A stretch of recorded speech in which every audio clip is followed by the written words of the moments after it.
ಅದಕ್ಕೆ ಆ ಮಗನಿಗೆ ಕೇಳಿದ್ರು ಅವರೆಲ್ಲ ಅಧಿಕಾರಿಗಳಿಗೆ ಕೇಳಿದ್ರು, ಅಲ್ಲಪ್ಪ ನಿನ್ನ ಕೊನೆ ಉಸಿರಿನೊಳಗೆ ನೀ ಏನು ತಿನ್ಬೇಕಂತೀಯೋ ನೋಡ್ಬೇಕಂತೀಯೋ ನಿನ್ಗೇನು ಬೇಕು ಹೇಳು, ಅದನ್ನು ನಾವು ಕೊಟ್ಟು ನಿನಗೆ ನಾವು ಫಾಶಿ ಕೊಡ್ತೀವಿ ಅಂತಂದು ಕೂಡಲೇ ಅವ ಏನು ಅಂತಾನಂದ್ರೆ, ನನಗೇನು ಬ್ಯಾಡ್ರಿ, ನನಗೆ ಯಾವ ಹಣ್ಣು ಬೇಡ, ಹಾಲು ಬೇಡ, ಬೆಳ್ಳಿ ಬೇಡ, ಬಂಗಾರ ಬೇಡ, ಏನು ಬೇಡ, ಆದ್ರೆ ನಮ್ಮ ತಾಯಿನ ಒಂದ್ಸಲ ನಾ ನೋಡಿ ಸಾಯ್ಬೇಕು, ಆಕಿನ ಕರೆಸ್ರಿ ಅಂತ ಹೇಳ್ದ.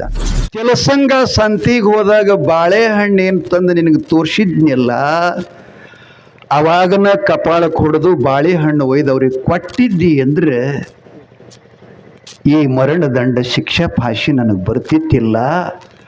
ನೀ ಹುಟ್ಟಿದ ಮಗನಿಗೆ ನೀನೇ ಕುತ್ತಿಗೆ ಹಿಚ್ಚಕಂದಂಗೆ ಆಯಿತು. ನಿನಗೆ ಯಾಕೆ ಕರೆಸೀನಿ ಅಂದ್ರೆ, ಇಂಥ ತಾಯಿ ನನಗೆ 7 ಜನ್ಮದಲ್ಲಿ ನಿನ್ನ ಮುಖ ನೋಡಬಾರದಂತ ಕರೆಸೀನಿ ವಿನಃ ನೀ ಜನ್ಮ ಕೊಟ್ಟಿದೆ ಅಂತ ನಿನಗೆ ದುಃಖಕ್ಕಾಗಿ ಕರೆಸಿಲ್ಲ ಅಂತ ಮಗ ಹೇಳ್ದ.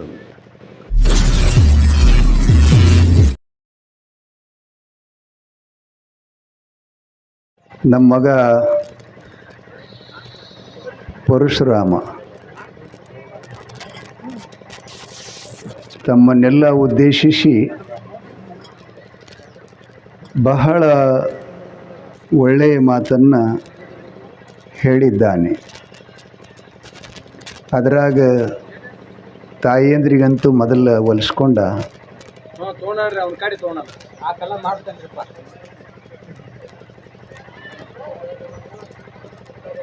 ಅಕ್ಕ ತಂಗಿಯರ ಮನೆಗೆ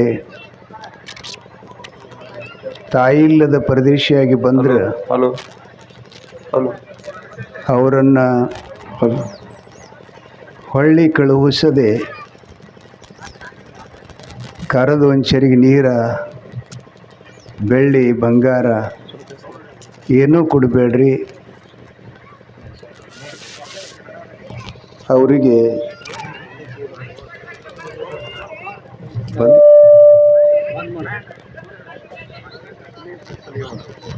ಕಳಿಸ್ಕೊಡ್ರಿ ಅಂಥೇಳಿ ಹೇಳಿ ತಾಯಿ 9 ತಿಂಗಳ ನಮ್ಮನ್ನು ಹೆತ್ತಿ ಜೋಪಾನ ಮಾಡಿ ಬೆಳೆಸಿದಂಥ ತಾಯಿಗೂ ಕೂಡ ಮರಿಬೇಡ್ರಿ ಅಂಥೇಳಿ ವಿಷಯ ತಮಗೆಲ್ಲ ಹೇಳಿದರು. ನಮ್ಮವ್ರು ಏನು ಹೇಳ್ತಾರೆ, ಒಲಿದರೆ ನಾರಿ, ಮುನಿದರೆ ಮಾರಿ ಅಂತ. ನೀವು ಸಿಟ್ಟಿಗೆ ಬರಬೇಡ್ರಿ, ಅವ ಹಂಗೆ ಚಲೋ ಅಂದ ಮಹಾರಾಜ ಏನಾರು ಎಲ್ಲ ಕತ್ತ ಅಂತಂದಿರಿ. ಮತ್ತು ನೀವು ಮನಸ್ಸು ಮಾಡಿದ್ರೆ ಏನೆಲ್ಲ ಆಗ್ತದೆ. ನಿಮ್ಮ ಮನಸ್ಸಿನಾಗ ಅಲ್ಲದು ಬಂತು ಅಂತಂದ್ರೆ ಯಾವ ಮಗ, ಯಾವ ಗಂಡ, ಯಾವ ಮನೆ ಅದನ್ನು ಪೂರ್ತಿ ಎಲ್ಲ ಸುಟ್ಟು ಬಸ್ ಮಾಡೇ ನೀವು ಖಾಲಿ ಮಾಡಿದ್ರಿ ಜಾಗ. ಸಿಟ್ಟಿಗೆ ಬರಬೇಡ್ರಿ. ಅವ ಹೇಳಿದ ಮಾತಿಗೆ ನಾ ಹೇಳಬೇಕಾಯ್ತು. ಯಾಕಂದ್ರೆ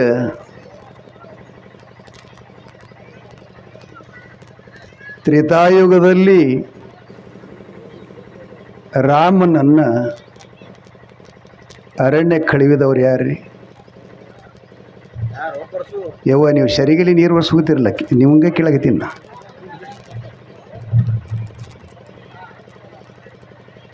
ಜಗತ್ತಿನೊಳಗೆ ಅತ್ಯಂತ ಪುರುಷೋತ್ತಮ ಅಂಥೇಳಿ ರಾಮನಿಗೆ 14 ವರ್ಷಗಳ ಪರ್ಯಂತರವಾಗಿ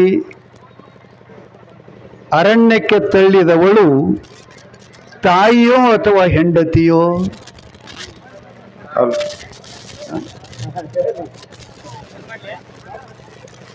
ಮಹಾಭಾರತದ ಪೂರ್ವಜ ಶಂತನು ಮಹಾರಾಜ ಗಂಗಾನ ಸೌಂದರ್ಯಕ್ಕೆ ಮೆಚ್ಚಿ ಸೋತು ಆಕಿನ ಲಗ್ನ ಆದ. ಅರಮನೆಗೆ ಕಾಡಿನೊಳಗ ತಿರುಗಾಡ್ತಕ್ಕಂಥ ಹೆಣ್ಣು ಮಗಳಿಗೆ ಮದುವೆ ಆಗ್ತೀನಿ ಅಂತ ಆಕಿನ ಸೌಂದರ್ಯಕ್ಕೆ ಮೊರೆ ಹೊಕ್ಕು ಮನೆಗೆ ತಂದ. ಆಕಿ ಅರಮನಿಯೊಳಗ ಕಾಲಿಟ್ಟು ವರ್ಷ ಆಗ್ಲಿಲ್ಲ, ಒಂದು ಮಗುವಿಗೆ ಜನ್ಮ ಕೊಟ್ಟಳು. ಹುಟ್ಟಿದ ಮಾಂಸದ ಮಗನಿಗೆ ತಗೊಂಡು ಹೊಳೆಯಾಗಿ ಬಿಟ್ಟಕ್ಕೆ ತಾಯಿಯವನು ಮರಗವನು. ಒಂದಲ್ಲ, ಒಂದು ಕೂಸಲ್ಲ, ಅಂಥ 7 ಮಕ್ಕಳನ್ನು ತನ್ನ ಹೊಟ್ಟೆಯಿಂದ ಹೆತ್ತು ಹರಿಯುವ ನೀರಿನೊಳಗೆ ಬಿಟ್ಟಳು ತಾಯಿ. ಹರಿಯುವ ನೀರಿನೊಳಗೆ ಬಿಟ್ಟಳು ತಾಯಿ. ಇವ ಹೋಗಿ ಏನರೇ ಬ್ಯಾಡ ಅಂತ ಅಂದ್ರೆ ಆಕೆ ಮನೆ ಬಿಟ್ಟು ಹೋಗ್ತಿದ್ರಿ. ಹಿಂಗೆ ಪ್ರತಿಜ್ಞೆ ಮಾಡಿಡಿ ಆಕೆ, ನಾ ನಿನ್ನ ಮನೆಗೆ ಬಂದ ಬಳಕ ನೀ ಯಾವಾಗ ನಾ ಮಾಡೋ ಕೆಲಸಕ್ಕೆ ಅಡ್ಡಿ ಬರ್ತೀಯೋ ಅಂದೇ ನಿನ್ನ ಮನೆ ಬಿಟ್ಟು ಹೋಗ್ತ ಅಂಥೇಳಿ ಆಕೆ ಹೇಳಿದ್ಲು. ಇವ ಕೇಳಿದ್ದ. ಹೆಂಡತಿ ಅಂತಂದ್ರೆ ಸೌಂದರ್ಯಕ್ಕಷ್ಟೇ ಅಲ್ಲ, ಭೋಗಕ್ಕಷ್ಟೇ ಅಲ್ಲ, ಆಕೆ ಸರಸ ಸಲ್ಲಾಪದ ಸುಖದ ಸುಪ್ಪತ್ತಿಗೆ ಹೆಂಡತಿಯಲ್ಲ. ಹೆಂಡತಿ ಇಹ ಮತ್ತು ಪರಗಳ ಸಂಗಾತಿ. ಅರ್ಥ ಆಗ್ತದ ನಾ ಹೇಳದವ? ಇಹ ಮತ್ತು ಪರ. ಪರ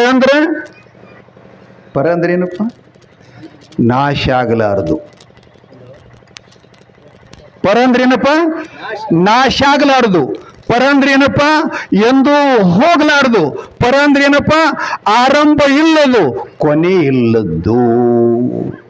ಅಂತಹ ಪರಮ ಧಾಮಕ್ಕೆ ಹೋಗುವ ಸಂಗಾತಿಯಾಗಿ ಗಂಡನ 100 ವರ್ಷದ ಬದುಕಿನ ಜೀವನದ ಜ್ಯೋತಿಯಾಗಿ ಇರತಕ್ಕಂಥ ಆ ಧರ್ಮಪತ್ನಿಯು 7 ಮಕ್ಕಳನ್ನ ಹರಿಯುವ ನೀರಿನಲ್ಲಿ ಚೆಲ್ಲಿದವಳು ತಾಯಿ ಅಂತ ಹೆಂಗನ್ಬೇಕಪ್ಪ?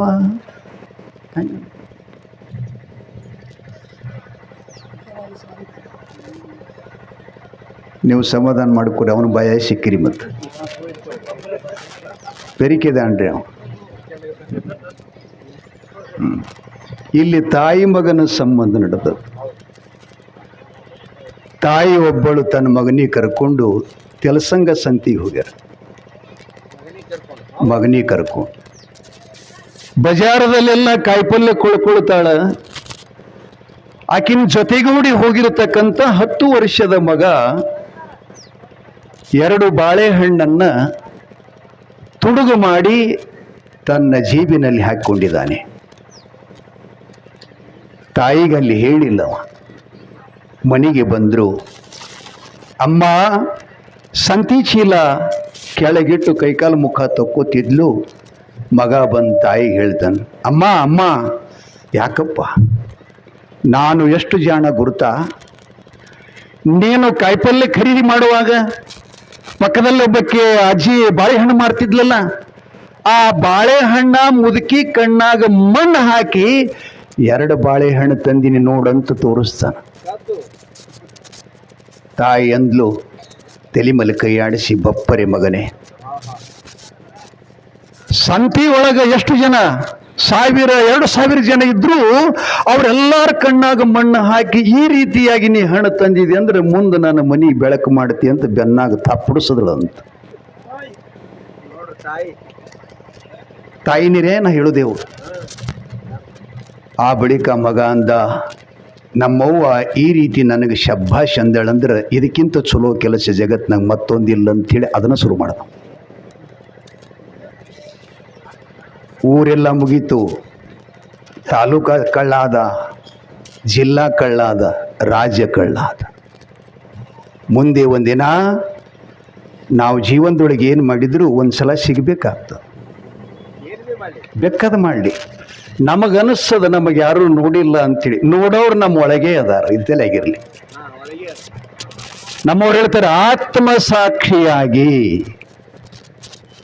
ಹಗಲಿನಲ್ಲಿ ಸೂರ್ಯ ನೋಡ್ತಾನ, ರಾತ್ರಿಯಲ್ಲಿ ಚಂದ್ರ ನೋಡ್ತಾನ. ಸೂರ್ಯ ಚಂದ್ರರಿಗೆ ಮಿಕ್ಕಿದಂತ ಆತ್ಮ ಜ್ಞಾನ ಒಳಗೆ ಹೇಳ್ತದ, ಅದಕ್ಕೆ ಕೈ ಹಾಕಬೇಡ. ಹಾವಿನ ಹುತ್ತಿನೊಳಗ ಕೈ ಹಾಕಿದ್ರೆ ಔಷಧ ಕೊಟ್ಟು ನಿನ್ನ ವಿಷ ತೆಗಿಲಿಕ್ಕೆ ಬರ್ತದ. ಇನ್ನೊಬ್ಬರ ಕಿಶಾದಾಗ ಕೈ ಹಾಕದೆ ಅಂದ್ರೆ ಅದಕ್ಕೆ ಔಷಧ ಇಲ್ಲ, ಉಪಚಾರ ಇಲ್ಲ, ಡಾಕ್ಟ್ರ್ ಇಲ್ಲ ಅದಕ್ಕೆ ಹೇಳ್ತಾರೆ ಅವರು. ಹಂಗ ಸಿಕ್ಕಿಬಿದ್ದ ಇವ ಎದರಾಗ್ರಿ ತುಡುಗು ಮಾಡೋದ್ರೊಳಗೆ. ಮುಂದೆ ನೋಡಿದ್ರೆ ಅವಂದೆಲ್ಲ ಚಾರಿತ್ರ್ಯ. ಮೊದಲು ತಾಯಿ ಜೊತೆಯಲ್ಲಿ ಸಂತಿಗೆ ಹೋದಾಗ ಹಿಡ್ಕೊಂಡು ಬಾಳೆಹಣ್ಣು ಹಿಡ್ಕೊಂಡು ಇಡೀ ದೇಶನ ತುಡುಗು ಮಾಡುತ್ತಾನಂದ್ರೆ ಇವ 18-21 ವರ್ಷದ ಮಗ. ಯುವಕ ಅಂದ್ರೆ ದೇಶದ ಕಣ್ಮಣಿ. ಇಂಥ ಮಗು ಜೀವನದೊಳಗೆ ನಿಮ್ಗೆ ಇನ್ನೊಂದು ಮಾತು ಹೇಳ್ತಿರ್ತೀನಿ, ಬಾಲ್ಯನೂ ಸುಳ್ಳದ, ಮುಪ್ಪನೂ ಸುಳ್ಳದ. ನಮಗೆ ಮನುಷ್ಯರಾಗಬೇಕು ಬರಬೇಕಾಗಿತ್ತು ಅಂತಂದ್ರೆ 16 ವರ್ಷ ಹಿಡ್ಕೊಂಡು 42 ವರ್ಷ ತನಕ. ಈ ಸಮಯ ಮೀರ್ತು ಅಂದ್ರೆ ಆ ಕಡೆನೂ ಏನು ಮಾಡಕ್ಕೆ ಬರಲ್ಲ, ಈ ಕಡೆನೂ ಏನು ಮಾಡಕ್ಕೆ ಬರಲ್ಲ. ಕೋರ್ಟಿನೊಳಗೆ ಜಡ್ಜನ ಮುಂದೆ ನಡೀತರು ದಾಖಲೆ. ಸಾಹೇಬ್ರ, ಇವನ ಚರಿತ್ರೆ ಹಿಂಗದ, ಇವ ಭಾರತ ಮಣ್ಣಿನೊಳಗೆ ಹುಟ್ಟ್ಯಾನ, ಅದಕ್ಕೆ ಇವನಿಗೇನು ಶಿಕ್ಷೆ ಕೊಡಬೇಕು ಅಂತಂದ ಕೂಡಲೇ ಅವರಂದ್ರು ಇವನಿಗೆ ಬದುಕುವ ಶಿಕ್ಷೆ ಯಾವುದೂ ಕೊಡಲಿಕ್ಕೆ ಬರುವುದಿಲ್ಲ.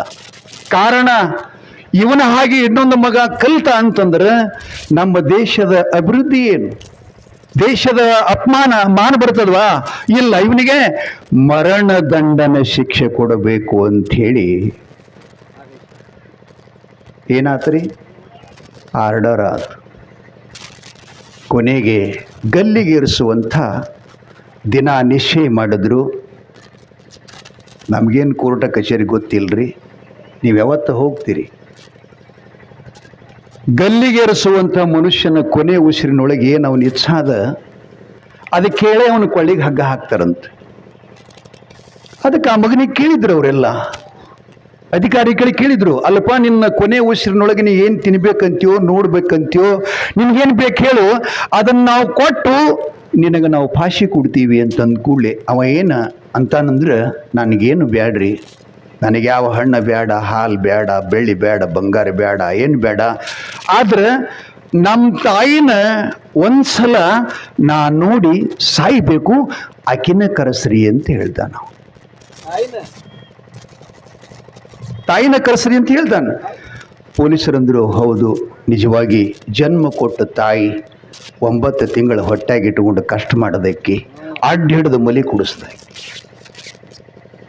ಪಾಪ ಸಾಯು ಮುಂದೆ ತಾಯಿ ಮುಖ ನೋಡ್ಬೇಕಂತ ಮಗುವಿಂದ ಆಶೆ ಆಗಿದೆ ಅಂದ್ಕೊಂಡು ಪೊಲೀಸರು ಮನೆಗೆ ಬಂದು, ಅಮ್ಮ ನಿಮ್ಮ ಮಗ ನಿಮ್ಮ ಮುಖ ನೋಡ್ಬೇಕಂತ ಅಂದ ಕೂಡಲೇ ತಾಯಿಗೆ ಹ್ಯಾಂಗಾತು ಅಂತಂದ್ರೆ, ಈಗ ಮಗ ಹೇಳ್ದಲ್ರಿ ನಿಮಗೆ, ಈ ಕಡೆ ತಾಯಿ ಅಂದ್ರೆ ಎಷ್ಟು ಕಣ್ಣೀರು ಒರೆಸ್ಕೊಳ್ಳೋದಂತ್ರಿ ಅವ್ರೇ ಲೆಕ್ಕನಿಲ್ಲ. ಅದಕ್ಕೆ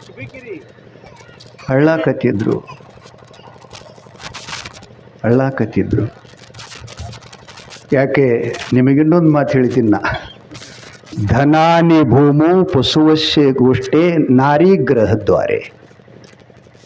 ಜನ್ಮ ಕೊಟ್ಟ ತಾಯಿ ತಂದಿ, ಮಾಂಗಲ್ಯ ಕಟ್ಟಿದ ಹೆಂಡತಿ, ವಾತ್ಸಲ್ಯದ ಮಕ್ಕಳು, ನಾನು ಗಳಿಸಿದ ಧನ ಕನಕಾದಿಗಳೆಲ್ಲ ಎಲ್ಲಿ ತನಕ ನಮ್ಮ ಜೋಡದಾರ ಅನ್ನೋದ್ರ ಬಗ್ಗೆ ನಾವು ಪಕ್ಕಾ ವಿಚಾರ ಮಾಡಬೇಕು.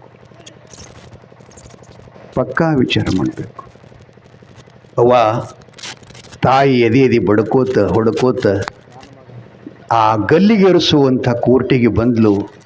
ಮಗನ ನೋಡಿ ಬಾಯಾಗ ಮಣ್ಣು ಹಾಕ್ಕೊಂಡು, ಯಪ್ಪ ನೀನಿನ್ನ ಹೆಂಡ್ತಿನ ಆಗಾವ, ಮಕ್ಕಳನ್ನು ಹಡ್ಯಾವ, ಮೊಮ್ಮಕ್ಕಳನ್ನು ನಾನು ಎದಿ ಮ್ಯಾಗ ಕುಡಿಸ್ಕೊಂಡು ಮುದ್ದಾಡಕ್ಕಿ, ಓಣೆಲ್ಲ ತಿರುಗಾಡಕ್ಕಿ, ಇದನ್ನೆಲ್ಲ ಮಣ್ಣು ಪಾಲಾಯ್ತಲ್ಲ ಮಗ ಅಂತ ಒಳ್ಳಾಕತ್ಲಂತ. ಅವಾಗ ಮಗ ಹೇಳ್ದಂತ, ಯವ್ವ ಅದು ನಿನ್ನ ಭೋಗದಾಗಿಲ್ಲ ಅಂತ ಹೇಳ್ದಂತ. ಇಲ್ಲ, ಒಂದೇ ಮಾತು, ತಾಯಿ ಇಷ್ಟೆಲ್ಲ ಆಗಲಿಕ್ಕೆ ಇದಕ್ಕೆ ಯಾರು ಕಾರಣರು, ನಾನು ಈ ಸ್ಥಿತಿಗೆ ಬರ್ಲಿಕ್ಕೆ ಯಾರ ಕಾರಣರು ಅಂತಂದ್ರೆ, ನೀನು ನನಗೆ ಜನ್ಮ ಕೊಟ್ಟಿಯಲ್ಲ, ನಿನ್ನಂತಕ್ಕೆ ಹೊಟ್ಯಾಗ ನಾ ಹುಟ್ಟಬಾರ್ದಾಗಿತ್ತು. ಒಂದನೇದು, ಹುಟ್ಟಿದ್ರೆ ಹುಟ್ಟಲಿ ಪರವಾಗಿಲ್ಲ, ಆದ್ರೆ ಆ ಕೆಲಸಂಗ ಸಂತಿಗೆ ಹೋದಾಗ ಬಾಳೆಹಣ್ಣು ಏನು ತಂದು ನಿನಗೆ ತೋರಿಸಿದ್ನಿಲ್ಲ, ಅವಾಗನ ಕಪಾಳಕ್ಕೆ ಹೊಡೆದು ಬಾಳೆಹಣ್ಣು ಒಯ್ದು ಅವ್ರಿಗೆ ಕೊಟ್ಟಿದ್ದಿ ಅಂದ್ರೆ ಈ ಮರಣದಂಡ ಶಿಕ್ಷಾ ಭಾಷೆ ನನಗೆ ಬರ್ತಿತ್ತಿಲ್ಲ. ನೀ ಹುಟ್ಟಿದ ಮಗನಿಗೆ ನೀನೇ ಕುತ್ತಿಗೆ ಹಿಚ್ಚಕಂದಂಗೆ ಆಯಿತು. ನಿನಗೆ ಯಾಕೆ ಕರೆಸೀನಿ ಅಂದ್ರೆ ಇಂಥ ತಾಯಿ ನನಗೆ 7 ಜನ್ಮದಲ್ಲಿ ನಿನ್ನ ಮುಖ ನೋಡಬಾರದಂತ ಕರೆಸೀನಿ ವಿನಃ ನೀ ಜನ್ಮ ಕೊಟ್ಟಿದೆ ಅಂತ ನಿನಗೆ ದುಃಖಕ್ಕಾಗಿ ಕರೆಸಿಲ್ಲ ಅಂತ ಮಗ ಹೇಳ್ದ.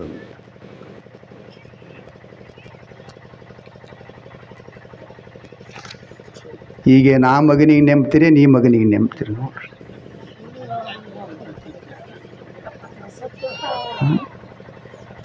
ಅಲ್ಲ, ಎಂತಿಂಥ ಮಾತು ಹೇಳ್ತಾನ, ಎಂತಿಂಥ ಮಾತು ಹೇಳ್ತಾನ.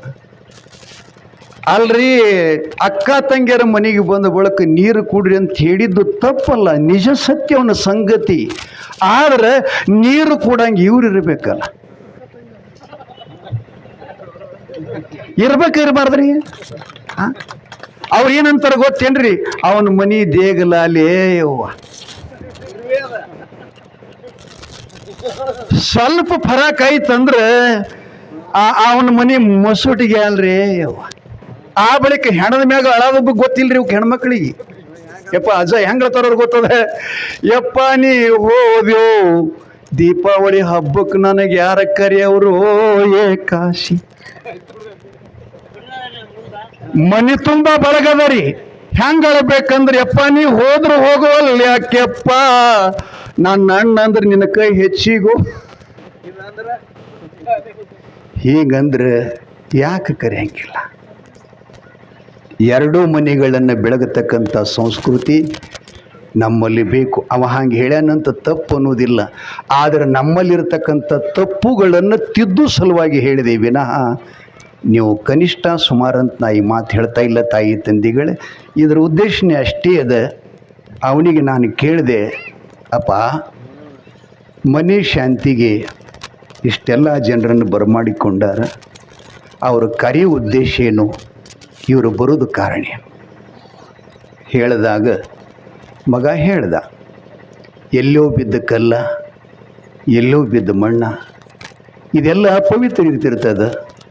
ದೇವರನ್ನು ಕರ್ಕೊಂಡು ಬಳಕ ಅದು ಪವಿತ್ರ ಆಗುತ್ತೆ. ಇದು ಆದ್ದರಿಂದ ದೇವರನ್ನು ಕರ್ಕೊಳ್ಳೋದು, ಅವರು ಬಂದು ನೋಡಿದವರೆಲ್ಲ ಆಶೀರ್ವಾದ ಮಾಡಿ ಹೋಗಬೇಕು, ಸಂತೋಷಪಟ್ಟರು ಅಂತಂದರೆ ಒಳ್ಳೆಯದಾಗ್ತದೆ ಅನ್ನುವಂಥ ಮಾತನ್ನು ಚೆನ್ನಾಗಿ ಹೇಳಿದ್ದಾನೆ. ಅದನ್ನು ಸರಿನ, ಯಾಕಂದ್ರೆ ಈ ಮಣ್ಣು ಕಲ್ಲುಗಳೆಲ್ಲ ಏನಾಗಿರ್ತದೆ ಅಂತಂದ್ರೆ ಅದಕ್ಕೆ ಸಂಸ್ಕಾರ ಆಗಿರಂಗಿಲ್ಲ. ಅವ ಹೇಳೋದು ಅದೇ ನಾ ಹೇಳೋದು, ಸ್ವಲ್ಪ ನಾ ಹೇಳೋದು ಹಿಂಗೆ ಬದಲು ಅನ್ನಿಸ್ತದೆ. ಸಂಸ್ಕಾರ ಅಂದ್ರೆ ಏನಪ್ಪ, ಈಗ ಜೋಳ ನೀವೇ ಬೆಳಿತೀರಿ, ನೀವೇ ರಾಶಿ ಮಾಡ್ಕೊಂಡು ಮನೆಗೆ ತರ್ತೀರಿ. ಇನ್ನು ಆ ಜೋಳಕ್ಕೆ ನಾವು ಸಂಸ್ಕಾರ ಕೊಡಲಿಲ್ಲ ಅಂದ್ರೆ ಅದು ಬೀಸಲಿಕ್ಕೆ ಬರೋಂಗಿಲ್ಲ. ಬೀಸಿದಂಥ ಜೋಳಕ್ಕೆ ಸಂಸ್ಕಾರ ಕೊಡಲಿಲ್ಲ ಅಂದ್ರೆ ರೊಟ್ಟಿ ಮಾಡೋಕೆ ಬರಲ್ಲ, ರೊಟ್ಟಿಗೆ ಸಂಸ್ಕಾರ ಕೊಡಲಿಲ್ಲ ಅಂದ್ರೆ ಊಟ ಮಾಡೋಕೆ ಬರಲ್ಲ. ಹಂಗೆ ಪ್ರತಿಯೊಂದಕ್ಕೂ ಎಲ್ಲ ಅದೊಂದು ಸಂಸ್ಕಾರ ಅದು. ಆದ್ದರಿಂದ ಈ ಮನೆ ಶಾಂತಿ ಮಾಡಬೇಕು ಅಂತಂದ್ರೆ ಎಲ್ಲರನ್ನ ಯಾಕೆ ಕರೆಸೋದು ಅನ್ನೋದ್ರ ಬಗ್ಗೆ ಹೇಳಿದವರು ಆಶೀರ್ವಾದ ಮಾಡಬೇಕು ಅಂಥೇಳಿ. ಬರುವ ಉದ್ದೇಶ ಏನಪ್ಪ ಅಂತಂದ್ರೆ ನಾವು ಸಂಸಾರ ಮಾಡಾಕತ್ತೀವಿ, ಅವರು ಮಾಡ್ಯಾರ. ಇವರು ಸಂಸಾರ ಹ್ಯಾಂಗೆ ಮಾಡಿದ್ರು ಮತ್ತು ನಾವು ಏನು ಮಾಡಾಕತ್ತೀವಿ, ಇವೆರಡಕ್ಕರನ್ನ ಅರ್ಥ ಮಾಡ್ಕೊಳಕ್ಕೆ ಬರೋದು ನಾವು ಲಕ್ಷ್ಯದಾಗ ಬರ್ತದೆ ರೀ. ಅವ್ರು ಈ ಮನೆಯನ್ನು ಕಟ್ಟಬೇಕಾದ್ರೆ, ಹೊಲವನ್ನು ತಗೋಬೇಕಾದ್ರೆ, ಮತ್ತಿಷ್ಟೆಲ್ಲ ಚಲೋ ಕೆಲಸ ಮಾಡಬೇಕಾಗಿತ್ತು ಅಂದ್ರೆ ಅವರು ಮಾಡಿದ್ರೇನು, ಅವರಿಗೆ ನಮಗೇನು ವ್ಯತ್ಯಾಸ ಅದ, ನಾವು ಎದರಾಗ ಕಡಿಮೆ ಇದ್ದೀವೋ ಅವ್ರು ಎದರಾಗ ಹೆಚ್ಚಾಗ್ಯಾರ, ಎದರಿಂದ ಆಗ್ಯಾರ, ಇದನ್ನು ತಿಳ್ಕೊಳ್ಳೋ ಸಲುವಾಗಿ ಒಬ್ರಿಗೊಬ್ರು ಕರೆಸೋದು. ಒಂದು ಮಾತು ಏನಪ್ಪ ಅಂತಂದ್ರೆ, ಇಷ್ಟೆಲ್ಲ ಜನ ಬಂದೈತಿ, ಮೊದಲು ಬಂದು ಕೂಡಲೇ ಮಗ ಹೇಳ್ದವ, ಇಷ್ಟು ಜನ ಬಂದಾರಂತಂದ್ರೆ ಅವರೆಷ್ಟು ಪ್ರೀತಿಯನ್ನು ಜನರಿಗೆ ಹಚ್ಕೊಂಡಿರ್ಬೇಕು ಅನ್ನೋದನ್ನು ನಾವೆಲ್ಲರೂ ಕಲಿಯುವಂಥ ಮಾತ. ಈಗ ನಾವು ಶಾಂತಿ ಮಾಡಾಗ ಹೇಳಿದ್ರು ಒಬ್ಬೊಬ್ಬರು ಮನೆಗೆ ಬರೋಂಗಿಲ್ಲ. ಯಾಕೆ ಬರೋಂಗಿಲ್ಲ ರೀ? ಯಾಕೆ ಬರೋಂಗಿಲ್ಲ? ನಮ್ಮಲ್ಲಿ ಏನಾದರೂ ಸ್ವಲ್ಪ ಒಳಗೇನರಿ ಇರ್ತದೆ ದೋಷ. ಹಂಗ ಒಬ್ಬರನ್ನ ಕರೆದ್ರೆ ಇಬ್ಬರು ಬರಂಗ ನಾವು ಇದ್ದೇವು, ಅಂಥದ್ದೇ ನಾವು ಕಲಿಬೇಕು ಅನ್ನುವಂಥ ಮಾತನ್ನು ಇದು ಗುಣ ಪ್ರದರ್ಶನದ ಮಾತು ಬಂಧುಗಳೇ. ಅಂಥ ವಿಷಯವನ್ನು ನಡೀಲಿ ಅಂತ ಹೇಳ್ತಾ ಹೇಳ್ತಾ ಕೊನೆಗೆ ಅವ್ರಿಗೊಂದು ಮಾತು ಅಂದಿದ್ದೀವಿ ನಾವು.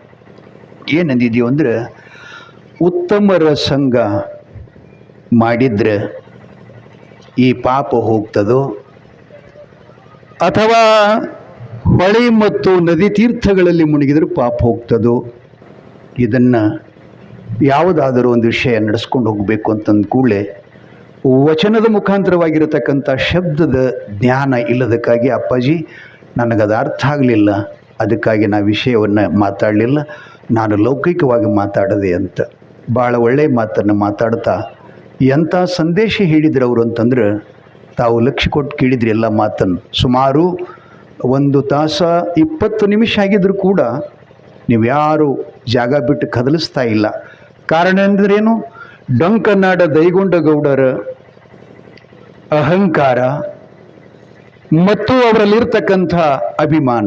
ಇನ್ನೊಂದು ಹೇಳಿದ್ರು ಅವರು, ತಾಯೇಂದ್ರ ಚಲೋ ಅಂದ ಕೂಡಲೇ ದೈಗೊಂಡಗೌಡ ಬೀರ ದೇವರನ್ನು ಒಲಿಸ್ಕೊಂಡು ಶ್ರೀಮಂತಿಕೆ ಪಡ್ಕೊಂಡ.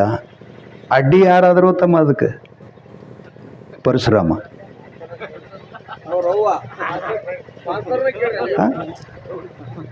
ಅಲ್ಲ, ಏನು ಹೇಳ್ತಾನೋ ಮಗ, ಒಟ್ಟು ಕತಿ ಹಂಗೆ ಹೇಳ್ತಾನ. ಮತ್ತೆ ನಾವು ಅವ್ರ ಮುಖದ ಮೇಲೆ ಹೊಗ್ಯಂಗೆ ಹೇಳ್ತಾನ. ನಾವು ಅಹಂಕಾರ ನಷ್ಟ ಮಾಡಿಕೊಂಡು ಮಹಾಲಿಂಗರಾಯನ ಸಾಕ್ಷಿ ಇದ್ದುಕೊಂಡು ಸರ್ವ ಸಂಪತ್ತೆಲ್ಲ ಪಡ್ಕೊಂಡು ಬಳಕ ಆ ದೇವ್ರದಿಂದ ನನ್ನ ಮನೆದೆಲ್ಲ ಹೋಗುದೆಲ್ಲ ವಾಪಸ್ ಬತ್ತು ಅಂಥ ದೇವರ ಹರಕೆ ಮುಟ್ಟಿಸ್ಬೇಕಂತ ಗೌಡ ತಯಾರಾದ್ರೆ ಹರಕತ್ ಯಾರು ಮಾಡಿದ್ರಿ ಅವ? ಯಾರು? ಏನು ಮಾಡೋದು? ಹಿಂಗೆ ಒಳಗೊಮ್ಮ ಮುರಿವಿ ಬೀಳ್ತಾನ್ರಿ ಅವ. ಆ ಕುರುಬುರು ದೇವ್ರಿಗೆ ಹೋದ್ರೆ ಹಬ್ಬ ಹರಕತ್ ಅಂತ ಹೇಳ್ತಿರ್ತಾನೆ. ಆ ಬಳಿ ತಂಬಾಕಕ್ಕೆ ಪಿರಿ ಆದೇಳೆ ಕುರುಬರು ದೇವ್ರು ಎಲ್ಲಿದ್ದಪ್ಪ? ಹಾಂ, ಅದಕ್ಕೆ ಬಂಧುಗಳೇ, ಒಳ್ಳೆಯ ಸಂದೇಶ. ಈ ಹಾಡುಗಳಲ್ಲಿ ಇಂಥವೇನು ಹೇಳೋದಿಲ್ಲ ಜಾಸ್ತಿ ಜನ. ಏನಾರ ವಿತಂಡವಾದ ಮಾಡಿಕೊಂಡು ಅವೆಲ್ಲ ಖಾಲಿ ಸಮಯವನ್ನು ಹಾಳು ಮಾಡ್ತಾ ಇದ್ದಾರೆ. ಅವರು 2 ವಿಷಯ ಏನು ಹೇಳಿದ್ರಪ್ಪ ಅಂತಂದ್ರೆ, ಅಹಂಕಾರದಿಂದ ಮುಕ್ತನಾದವನಿಗೆ ಏನಾಗ್ತದೆ, ಮನುಷ್ಯನಲ್ಲಿ ಅಹಂಕಾರ ಬಂತು ಅಂದರೆ ಏನಾಗ್ತದೆ ಅನ್ನೋದ್ರ ಬಗ್ಗೆ ಮರ್ಚಿಕ್ಲಿಕ್ಕೆ ಮಾತನ್ನು ಕೂಡ ಹೇಳಿದ್ದ. ನಾನು 1 ತಿಂಗಳ ಪ್ರವಚನ ಹೇಳಿದ್ದೆ 15 ವರ್ಷದ ಹಿಂದೆ. ಅದೇ ಮಣಿಗ್ರೈನ ಗುಡಿಯಾಗನ ಅದು ನಿಜವಾಗಿರ್ತಕ್ಕಂಥ ಸತ್ಯ ಘಟನೆಯಲ್ಲಿ ಆಗಿದ್ದು. ಈಗಲೂ ಕೂಡ ಅಲ್ಲಿ ಕುಡುವಕ್ಕಲಿಗರಿಗೆ ಆ ಪೂಜೆನ ಇದ್ದದ್ದು ಸತ್ಯ. ಅಂಥ ಪವಾಡವನ್ನು ಮಹಾಲಿಂಗರಾಯ ಮಾಡಿದ್ದಾನೆ. ಇಲ್ಲಿ ವಿಷಯ ಏನು ಅಂತ ಕೇಳಿದ್ರೆ, ಎಲ್ಲ ಮೌಲ್ಯ ನಮ್ಮ ಬಸವೇಶ್ವರ ಕಮಿಟಿಯವರು ಮತ್ತು ಚೌಡಯ್ಯನವರ ಕಮಿಟಿಯವರು ಈ ನೂಟಿನ ಹಾರ ಪೇಟ ಸುತ್ತಿ ಸನ್ಮಾನ ಮಾಡಿದ್ದಾರೆ. ಬಂಧುಗಳೇ, ಇನ್ನೊಂದು ಮಾತ ಅಂಬಿಗಾರಿ ಚೌಡಯ್ಯ ಒಂದು ಮಾತು ಹೇಳ್ತಾನೆ, ಕರಿಯದೆ ಬರವನಿಗೆ, ಬರಿಗಾಲಿಲೆ ನಡೆಯವನಿಗೆ, ಬರಿಲಾರ್ದ ಓದವನಿಗೆ. ಅವರು ಸ್ವಲ್ಪ ವಚನಗಳು ಎಲ್ಲ ಶರಣರಕ್ಕಿಂತಲೂ ಸ್ವಲ್ಪ ಬಹಳ ನೇರವಾಗ್ಯದವ್ರಿ. ಅವ ಯಾರಿಗೆ ಅಂಜಿಲ್ರಿ. ಏನಂದವ, ಇಂಥದ್ದೇನು ಮಾಡ್ತಾರಲ್ಲ, ಕರಿಲಾರದೆ ಬರವನಿಗೆ, ಬರಿಲಾರದೆ ಓದವನಿಗೆ, ಬರೆಗಾಲಿ ನಡೆಯವನಿಗೆ ಕಾರುದು ನಡ ಬಾಜಾರದಾಗ ನಿಲ್ಲಿಸಿ ಸಾವಳಿಗೆ ಸಂತೆನ ಹೊಸ ಕಾಲನ್ ತಂದು ತಲೆಯಾಗ ಹಳ್ಳಿಟ್ಟು ಲಟಲಟನ ಹೊಡಿ ಎಂದ ಅಂಬಿಗಾರ ಚೌಡಯ್ಯ. ಇನ್ನೊಂದು ಮಾತು ಹೇಳ್ತಾರ ಅವರು, ಕಟ್ಟಿದ ಲಿಂಗವನ್ನು ಬಿಟ್ಟು ಬೆಟ್ಟದ ಲಿಂಗ ಹಿರಿದೆಂದು ಪೂಜಿಸುವವರ ಪರಿಯ ನೋಡ. ಭಾಳ ಮಾರ್ಮಿಕ ಮಾತಾವ್ರಿ. ಕರಿಲಾರದೆ ಬರೀ ಅವ್ರಂದ್ರೆ ನಮ್ಮವ್ರು ಹೇಳ್ತಾರೆ ಮಳಿ ರಾಜ. ಇದು ಲೌಕಿಕ್ರೇ ನಾ ಹೇಳೋದು. ಕರಿಲಾರದೆ ಬರವ ಮಳಿ ರಾಜ, ಬರಿಗಾಲಿಯಲ್ಲಿ ನಡೆಯವ ಬಸವಣ್ಣ, ಬರಲಾರದೆ ಓದವ ಬ್ರಹ್ಮ. ಇದು ನಮಗೆಲ್ಲ ತಿಳಿಯಿತು. ಇನ್ನು ಕರಿಲಾರದೆ ಬರವ ಅಂತಂದ್ರೆ ಯಾರಂದ್ರೆ ಪರಮಾತ್ಮನ ಅಪ್ಪಣೆ ಇಲ್ಲದೆ ಈ ಭೂಮಿಗೆ ಬರಾಮ. ನಿಜವಾದ ಈ ವಚನದ ಅರ್ಥ. ಇನ್ನ ಬರೆಗಾಲಿಲ್ಲ ನಡೆವ ಯಾವಪ್ಪ? ಆಗಲೇ ಹೇಳಿದ್ನಲ್ಲ, ಶಿವಕಾರುಣ್ಯ, ಜೀವ ಸಂಬೋಧನ, ನೀತಿ ಕ್ರಿಯಾ, ಯೋಗ ಪ್ರತಿಪಾದನ, ಜ್ಞಾನಗಳ ಸೋಪಾನ ಇದ್ದು ಇದನ್ನ ಬದಿಗಿಟ್ಟು ಯಾವ ನಡೀತಾನ? ಇವ ಬರೆಗಾಲಿಲೆ ನಡೆಯವ. ಬರೆಗಾಲಿಲೆ ನಡೆದಾಗ ಏನು ಪರಿಸ್ಥಿತಿ ಆಗ್ತದೆ? ಹಳ್ಳ, ಕಲ್ಲ, ಮುಳ್ಳು, ಆ ಬಳಿಕ ವಿಷಜಂತು ಮೊದಲು ಮಾಡಿ ನಮ್ಮ ಕಾಲಿಗೆ ತ್ರಾಸ ಮಾಡತಕ್ಕಂಥವು. ಅಂದ್ರೆ ನೀತಿ ಬಿಟ್ಟು ನಡೆಯವರಿಗೆ ಏನಪ್ಪ? ನೀತಿ ಬಿಟ್ಟು ನಡೆಯವನಿಗೆ ಇನ್ನ ಕರಿಲಾರದೆ ಬರಾವ, ಅಪ್ಪಣೆ ಇಲ್ಲದೆ ಬರಾವ, ಇನ್ನು ಬರಿಲಾರದೆ ಹೋದಾವ ಯಾವ ಅಂತ ಕೇಳಿದ್ರೆ ಯಾವುದಕ್ಕೆ ಪ್ರಮಾಣ ಇಲ್ಲವೋ, ಯಾವುದಕ್ಕೆ ಪ್ರಮಾಣ ಇಲ್ಲವೋ ಅಂಥ ಮಾತುಗಳು ಕೋಟಿ ಹೇಳಿದ್ರು ಕೂಡ ಈ ಜೀವನಕ್ಕೆ ಅದು ನಿಷ್ಪ್ರಯೋಜನ ಅಂತ ಹೇಳ್ತಾರೋ. ಪ್ರಮಾಣ ಬೇಕದಕ್ಕೆ, ಪ್ರಮಾಣ ಬೇಕಲ್ಲ. ಪ್ರಮಾಣ ಇಲ್ಲ ಅಂತಂದ್ರೆ ಏನಾಗ್ತದೆ? ಈಗ ನಾವು ಕೇಳ್ತಿರ್ತಾರೆ, ನೀ ಯಾರ ಮಗರಪ್ಪ? ನಮ್ಮ ಅಪ್ಪನ ಹೆಸರು ಹೇಳ್ತೀವಿ. ಮತ್ತು ಒಬ್ಬೊಬ್ಬರು ಮಕ್ಕಳು ಹಿಂಗೆ ಹುಡ್ತಾರೆ, ತಾಯಿ ತಂದೆ ಸಂಬಂಧ ಇಲ್ಲೂ ಹುಟ್ಟವ್ರದಾರ. ಅವ ಯಾರ ಹೆಸರು ಹೇಳ್ಬೇಕ್ರಿ? ನಿಮ್ಗೆ ತಿಳಂಗೆ ಹೇಳಕತ್ತೀನಿ ನಾನು. ಹೆಸರು ಹೇಳಕ್ಕೆ ಬರುವುದಿಲ್ಲ. ಯಾಕೆ ಬರುವುದಿಲ್ಲ? ಪ್ರಮಾಣ ಇಲ್ಲ. ಪ್ರಮಾಣ ಇಲ್ಲ. ಪ್ರಮಾಣ ಅಂದ್ರೆ ಏನಪ್ಪ? ಅವ್ರು ಹೇಳ್ತಿರ್ತಾರೆ. ಕಡಿಕೋಳದ ಮಡಿವಳಪ್ಪ ಹೇಳ್ತಾನ, ನಗಬೇಕ ಏನ ಅಳಬೇಕು. ಭಜನೆ ಒಳಗೆ ಹಾಡಿರ್ಬೇಕು ನೀವೆಲ್ಲ. ಕೈವಲ್ಲೇ ಹಾಡ್ತೀರಿ ಜಾಸ್ತಿ ನೀವು. ನಗಬೇಕ ಏನ ಅಳಬೇಕು. ಮುಂದವರು ಪಲ್ಲವಿದೊಳಗೆ ಹೇಳ್ತಾನೆ, ಈ ಜಗದ ಜನರು ಮಾಡುವ ಹೇಸಿ ಹಗರಣ ಕಂಡು ನಗಬೇಕ ಏನ ಅಳಬೇಕು. ಮುಂದೆ ಬರೀತಾರ ಅವ್ರು ಏನಂತ? ಏನದು? 6 ವರ್ಗವ ನಳಿದವರಾರಿಲ್ಲೆಂಬುವರು, 6 ವರ್ಗವ ನಳೆದ ಹಿರಿಯರನ್ನ ಸೇರರು. ಮುಂದೆ 6 3 36 ಎಂದು ಹೇಳುವರು, ಘೋರ ನರಕ ಸಾಗರದೋಳು ಮುಳುಗಿ ಸಾಯುವರನ್ನ ಕಂಡು ನಗಬೇಕ ಏನಳಬೇಕು. ಬಂಧುಗಳೇ, ಇಂಥವೆಲ್ಲ ಪ್ರಮಾಣದಾವ. ಭಾಳ ಒಳ್ಳೆಯ ವಿಷಯವನ್ನು ಮಗ ಮಾತಾಡಿಕೊಂಡು ಬಂದಿದ್ದಾನೆ. ಈಗ ಹೋಗೋದು ಉದ್ದೇಶ ಏನಪ್ಪ ಅಂತಂದ್ರೆ, ನಾವು ಅವ್ರ ಮನೆಗೆ ಬಂದಿದ್ದೆವು. ಶಿವಾನಂದ ಅಣ್ಣಾರಾವ್ ಪಾಟೀಲ್ ಅವ್ರ ಮನುಶಾಂತಿ ಮಾಡ್ಯಾನ. ಏಕೈಕ ಒಬ್ಬನೇ ಮಗ ಅದಾನ.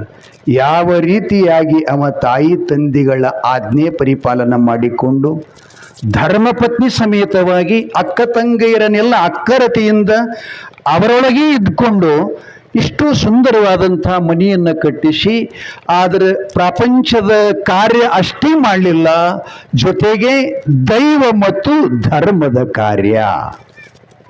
ಇದು ಜ್ಞಾನದಾಸೋಹ ನಾವು ಮಾಡ್ತಕ್ಕಂಥದ್ದು. ಅದು ದೈವ ಕಾರ್ಯ. ಆನಂತರ ತನ್ನ ಎಲ್ಲ ಆಪ್ತ ಬಂಧುಗಳನ್ನು ಕೂಡಿಸಿಕೊಂಡು ಮಾಡಿದನಲ್ಲ. ಇಂಥ ಪಾರಮಾರ್ಥಿಕ ಜೀವನದಲ್ಲಿ ಈಗ ಮನೆ ಕೆಲಸ ಮುಗೀತು, ಹೊಲ ಕೆಲಸನ ಮುಗೀತು, ಇನ್ನೇನು ಮಾಡಬೇಕಪ್ಪ ಅಂತ ಕೇಳಿದರೆ ನಮ್ಮವ್ರು 4 ಆಶ್ರಮ ಮಾಡ್ಯಾರ. 4 ಆಶ್ರಮ ಮಾಡ್ಯಾರ. ಮೊದಲನೇದು ಯಾವ್ದ್ರಿ? ಇವ ಏನೋ ಸಣ್ಣ ಅವನು ಗೊತ್ತಿಲ್ಲರಿ ಅವನಿಗೆ. ಮೊದಲನೇದು ಯಾವ್ದಪ್ಪ? ಬ್ರಹ್ಮಚಾರ್ಯ. 2ನೇದು ಗೃಹಸ್ಥ. 4ನೇದು ವಾನಪ್ರಸ್ಥ. 5ನೇದು ಸನ್ಯಾಸ. ಬ್ರಹ್ಮಚಾರಿ ಅಂದ್ರೆ ಏನು? 25 ವರ್ಷಗಳ ಪರ್ಯಂತ ತಾಯಿ ತಂದಿಗಳ ಆದಿಂದಲ್ಲಿ ಇದ್ಕೊಂಡು ಸದ್ಗುರುಗಳ ಸನ್ನಿಧಾನದೊಳಗೆ ಚಲೋ ವಿದ್ಯಾ ಪ್ರಾಪ್ತ ಮಾಡಿಕೊಂಡು 2 ವಿದ್ಯಾವ, ಒಂದು ಭೋಗ ವಿದ್ಯಾ, ಒಂದು ಯೋಗ ವಿದ್ಯಾ. ಭೋಗ ವಿದ್ಯಾ ತನ್ನ ಕಾಲ ಮೇಲೆ ತಾನ ನಿಂತ್ಕೊಂಡು ಉಪಜೀವನ ಮಾಡ್ತಕ್ಕಂಥದ್ದು. ಅದನ್ನ ಅವ್ರು 4 ಪುರುಷಾರ್ಥ ಅಂತ ಹೇಳಿದ್ರು: ಧರ್ಮ, ಅರ್ಥ, ಕಾಮ, ಮೋಕ್ಷ. ಧರ್ಮಶಾಸ್ತ್ರ ಕೂಡ ಹೇಳ್ತದೆ ಅರ್ಥವನ್ನ ಸಂಗ್ರಹ ಮಾಡು. ಹೆಂಗ ಮಾಡ ಅರ್ಥ ಸಂಗ್ರಹ ಅಂತಂದ್ರೆ, ತುಡುಗು ಮಾಡಬೇಡ, ಸುಳ್ಳು ಹೇಳಬೇಡ, ಮೋಸ ಮಾಡಬೇಡ, ಪ್ರಾಮಾಣಿಕವಾಗಿ 64 ವಿದ್ಯೆಯೊಳಗೆ ನಿನಗೆ ಯಾವುದು ವಿದ್ಯೆ ಪ್ರಾಪ್ತ ಆಗಿದೆಯೋ, ಒಕ್ಕಲ್ತನವೇ ಆಗಲಿ, ವ್ಯಾಪಾರ ಉದ್ಯೋಗನ ಆಗಲಿ, ಆಫೀಸ್ ಕೆಲಸಗಳೇ ಆಗಲಿ, ಯಾವುದ ವಿದ್ಯೆ ನಿನಗೆ ಪ್ರಾಪ್ತ ಆಯಿತು ಅಂತಂದ್ರೆ, ನಾಳೆ ಅನ್ನುವುದನ್ನು ಬಿಟ್ಟು ಇವತ್ತ ಈಗ ಎಷ್ಟು ಬೇಕು ಅಷ್ಟೇ ಪ್ರಾಮಾಣಿಕವಾಗಿ ನೀನು ದುಡಿಬೇಕು. ಎದಕ್ಕಾಗಿಪ್ಪ? ಎದಕ್ಕಾಗಿ? ಮಕ್ಕಳು ಹೆಂಗಿರಬೇಕು ಅನ್ನೋದೊಂದು ಮಾತು ಹೇಳ್ತೀನಿ ನಿಮಗೆ. ತಾಯಿ ತಂದೆಗಳ ಆಸ್ತಿ ಮೇಲೆ ಬದುಕಾವ ಮತ್ತು ತಾನು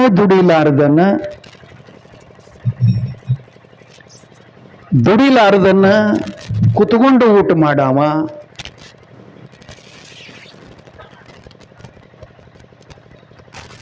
ಇವರಿಗೆ ಮಕ್ಕಳು ಅಂತರ್ಲಾಕ್ ಬರುವುದಿಲ್ಲ. ಎಲ್ಲಿ ತನಕ ತಾಯಿ ತಂದೆ ಅನ್ನ ಊಟ ಮಾಡೋದು ಅಂತಂದ್ರೆ, ಎಲ್ಲಿವರೆಗೆ ನನಗೆ ಚೆನ್ನಾಗಿ ನಿಂತ್ಕೊಳ್ಳಕ್ಕೆ ಬರುವುದಿಲ್ಲವೋ, ಎಲ್ಲಿವರೆಗೆ ಚೆನ್ನಾಗಿ ನಂಗೆ ನಡ್ಯಾಕೆ ಬರುವುದಿಲ್ಲವೋ, ಎಲ್ಲಿವರೆಗೆ ಚೆನ್ನಾಗಿ ನನಗೆ ನುಡ್ಯಾಕೆ ಬರುವುದಿಲ್ಲವೋ, ಅಲ್ಲಿ ತನಕ ಮಾತ್ರ ತಾಯಿ ತಂದೆ ಮಾಡಿ ಇಟ್ಟಂತ ಅನ್ನ ಸ್ವೀಕಾರ ಮಾಡಬೇಕು.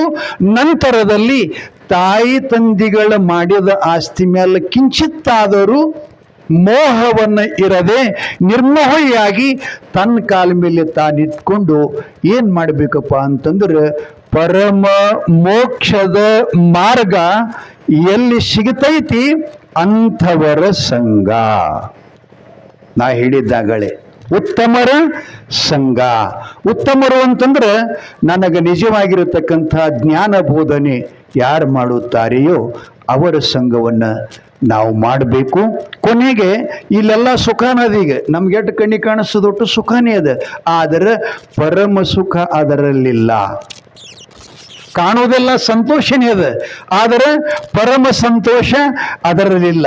ಪರಮ ಸುಖ, ಪರಮ ಸಂತೋಷ, ಪರಮಾನಂದ ಇದನ್ನ ಕೊನೆಯ ಮಾನವ ಜೀವನದ ಉಸಿರದ ಅದನ್ನು ಪಡಿಕೊಳ್ಳುವ ಸಲುವಾಗಿ ಪರಮಾತ್ಮ ಈ ಜನ್ಮವನ್ನು ನಮಗೆ ಕೊಟ್ಟಿದ್ದಾನೆ.